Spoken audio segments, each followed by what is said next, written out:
identify with the company that you represent and your name. Vamos a comenzar la rueda de prensa. Bienvenidos. Recuerden, hacemos una pregunta por intervención y antes de identificarse con su nombre y el medio. Hola Jude, Victorio Calero en directo para Real Madrid Televisión. En estas 2 temporadas que llevas en el Real Madrid, has vivido grandes noches, grandes remontadas en el Estadio Santiago Bernabéu. Por todo eso que has vivido, ¿qué importancia tiene la afición para hacer un gran partido mañana? Gracias. Good afternoon, everyone. Yeah, really important. I think they're huge in creating an atmosphere and an energy inside the stadium that's infectious, and the players really thrive off that. They can almost sense that when the crowd are up for it, it's an even bigger game and it means more to them. So it brings a better level from us. You know, I don't have to ask the Madridistas to do anything that they haven't done for us already. They perform and they deliver on these nights every single time. And now it's about us matching their desire to win, their energy, and producing a performance that they can be proud of. Hola Jude, aquí Abraham Romero del Mundo. Quería saber cuál es la más repetida en el vestuario estos días. Remontada. Honestly, I've heard it about 1 million times since last week. I've seen 1 million videos online and made by fans, made by kind of you guys, I suppose, and yeah, really motivating stuff. It's a night that's made for Real Madrid, a night that would go down in history, but also be something that people are familiar with around this part of the world. So yeah, hopefully we can add another special night. Jude, aquí, José Aguado de La Razón. Vosotros sois muy jóvenes, pero quería saber si conocéis la historia de los años 80, de las remontadas mágicas en el Bernabéu. I've heard Emilio was talking about one against Anderlecht, I think, where they won like 6-1 in the second leg or something like that, and I've seen the clips not long ago on TikTok, so yeah. Yeah, that's my source of education these days. So no, yeah, I've seen a couple of those, and obviously the ones in more recent times. So yeah, it's something that you want to be a part of. It's something that you know, you want to add to the history of this club. There's not a lot you can do for Real Madrid in the Champions League that hasn't already been done, and tomorrow is an opportunity for us to do something that hasn't been done for the first time, and that's really important to us. Hola Jude, ¿qué tal? Juanma Sánchez de Radio Nacional. Este año en algunos partidos se os ha visto discutir a los jugadores, tú por ejemplo con Vinicius en algunos encuentros, es normal, ¿no?, con la tensión de los resultados. No sé si está igual de unido el equipo que el año pasado, que estabais mucho mejor, que solo perdisteis 2 partidos, y si mentalmente también estáis lo suficientemente fuertes para conseguir mañana la remontada. Gracias. Well, yeah, I think the first thing you mentioned, yeah, it's football. It's very normal that on the pitch, you know, there's so much at stake that emotions get a bit high, and you communicate with your teammates louder than you would communicate with your mum or your dad or your wife or something like that. So yeah, we have a very different relationship with your teammates. There has to be that level of honesty, that level of ruthlessness with each other. Yeah, you guys highlight that more than anything. I think for every one of those you see, there's probably 20 of the positive interactions, and I think that's obviously will get lost in the whole media world of it, which is fine, as long as the team respect each other enough to have those honest conversations. That's really important. And yeah, as far as being mentally strong enough, we believe so. You know, I think you can't come into a game like this thinking there's going to be anything other than a comeback. That's the way we're thinking about the game. We're ready, we're excited, and we're looking forward to it. Hey Jude, Tatiana Mantovani, TNT Sports Brasil. En esa temporada no habéis hecho partidos tan buenos a lo mejor como tenéis que hacer mañana para poder remontar. Dentro del campo, en fútbol, ¿qué se tiene que ver del Madrid para que la remontada pueda ser posible? Gracias. Well, a lot better than we saw in the first leg, that's for sure. A higher commitment, a better understanding of what the game requires, more clean with the ball, better on transition. There's a multitude of things, and I think there probably wasn't one aspect of our game that was up to the standard that we expect from ourselves. And we're not afraid to say something like that. It's very normal that when you lose a game, you review the game honestly. We know we can play a lot better. We know we can do a lot of things a lot better, and that's what we want to show tomorrow. It's one thing to lose, but it's another thing to not learn, and that's something that we'll have had done for tomorrow. Hi Jude, Alex Howell, BBC. What's it like being part of a team where people near enough expect these comebacks from you? Yeah, I think it's. I did say that to someone the other day, where it's a weird environment at the minute. The last few days, it's like one of the worst results we could possibly imagine away, and for some reason, everyone thinks it's nailed on that we'll come back, and it's a nice feeling, I have to say. It means there's a lot of trust in the talent. It means that you're at a club that's unlike no other, the best in the world. That's what it represents and signifies to me. So, there's a pressure that comes along with that for sure, and we'll want to deliver on what everyone thinks, that we can come back, and that's obviously the goal for us. But yeah, there is a pressure about it, and that's what it's all about, isn't it? Hola Jude, ¿qué tal? Joel del Río del diario Marca. Se ha convertido en una costumbre que en las últimas derrotas del Madrid se analicen los datos. En el último partido frente al Arsenal dicen que corristeis 14 kilómetros menos que el rival, pero también es cierto que la temporada pasada este dato ocurrió varias veces y acabasteis ganando la Champions.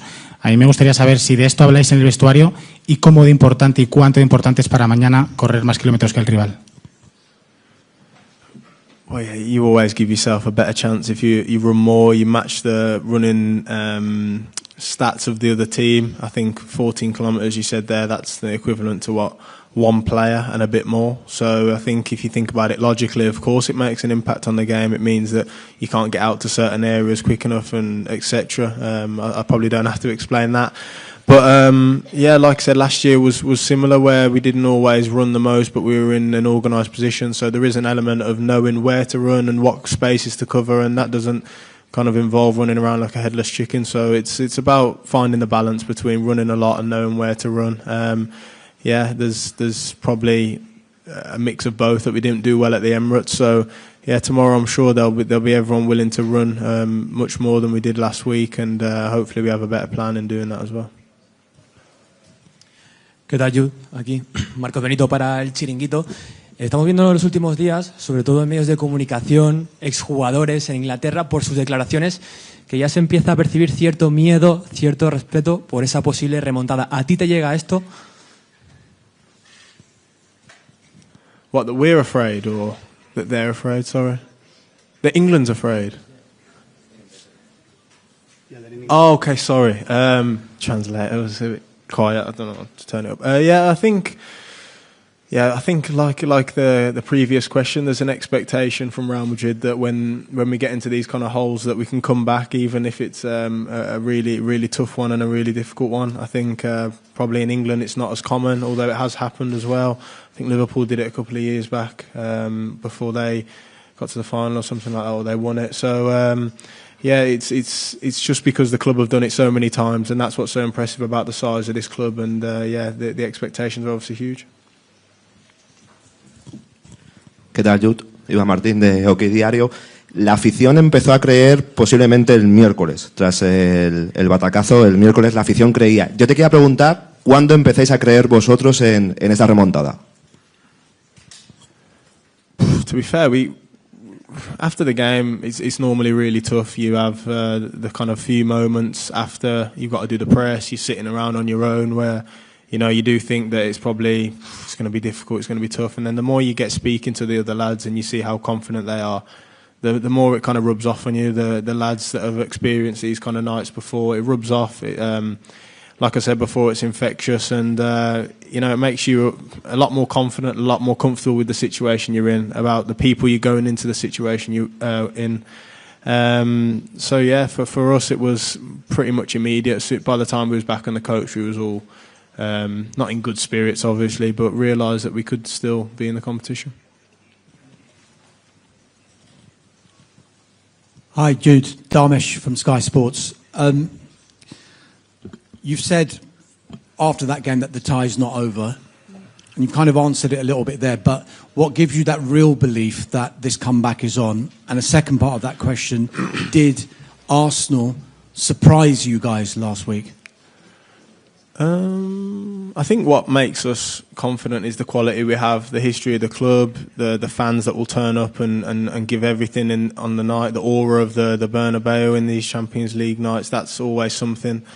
I think we still felt like, even though we played probably as bad as we possibly could in a game like that, we still had chances, weirdly, and still had moments where we felt like we could have capitalised a bit more. And normally when you have your worst games, you feel like you're absolutely miles off it and there's no way you can get in the game. And still we had a few chances where it felt like maybe if we just increased our level and was a bit more attentive to a few things that they did really well, we can be in it. You know, I think we're not stupid, but also we're confident in the ability we have. And the second part was about, what was that, sorry? Oh yeah, not really. No, we know the quality they had. I think the free kicks were surprising. I've not seen Dec do that before. To be fair, I knew he could take set pieces really well, the corners and stuff, but I'd never seen him do that with the free kicks. So fair play to him. That was probably the only thing, though. Really, we knew they're a really good team. We knew that they have a really good manager. They're going to be organised, and yeah, there was a lot of things that were really impressive for them, but nothing that we didn't expect. They're a top level team. Últimas dos preguntas, last two questions. Hola, ¿qué tal? Aquí, derecha, David Álvarez, del País. Dejando al lado un poco la historia, las otras remontadas, el sentimiento y volviendo al fútbol, con los partidos que habéis hecho este año, con el juego que habéis mostrado, ¿crees que tenéis suficiente para pasar esta eliminatoria, o hay algo más que tenéis y que no habéis podido mostrar todavía y que veis en los entrenamientos y que crees que está a punto de salir y que sería necesario, y qué es? Gracias. Yeah, I think obviously, like you said, we've had games where we've been a bit underwhelming and still found ways to win. There's positive aspects that you can take from that. I mean, you know, we beat City 3-1 at home, beat them away from home as well. So, you know, I think, like I said before, the kind of negative things and the games where we're not as good are always going to take a bit more of the spotlight and the attention, whereas when we win, it's always, well, they're expected to do that, so why is that a big deal? Why is that not a big story? And I do understand, and I agree. But like I said, we've definitely shown moments in some games this year that we can be capable of doing something special, regardless of the underwhelming moments. And, you know, I've got to sit here and be confident in the team, the changing room I've got down there. And that's got nothing to do with history. That's to do with the lads that I see every single day, working hard every single day, showing the right face every single day, regardless of the adversity we faced last week in London. So that's why I'm confident. Not so much history. History is one thing also, but that's what I see every day, and I know that we can do it. Última pregunta, last question. ¿Qué tal, Jude? Miguel Ángel Toribio en directo para Radio Marca. La última vez que ganasteis por 2 goles fue el pasado 23 de febrero. A la gente que piensa cómo van a ganar por 3 goles o por 4 goles, si lleváis 2 meses ganando solamente por 1 cuando ganáis. A esa gente, ¿qué le dices? It's a different night, isn't it? I think we've played some games this year, like I said, we've been underwhelming in some games, but we found ways to win. You're saying that we've only won by 1 goal, but that's probably what was required on that night, on that given day, in that given stadium, against that given opposition. That was what was required, and obviously we're required to score goals tomorrow, and we've got to try and live up to that and expect that kind of that level from ourselves. But you know, worrying about if we've scored more than 1 goal in the last few months and can we do it again, that's not a concern of mine. These nights are different, and hopefully we can show that tomorrow. Thank you. Thank you all. Have a good evening.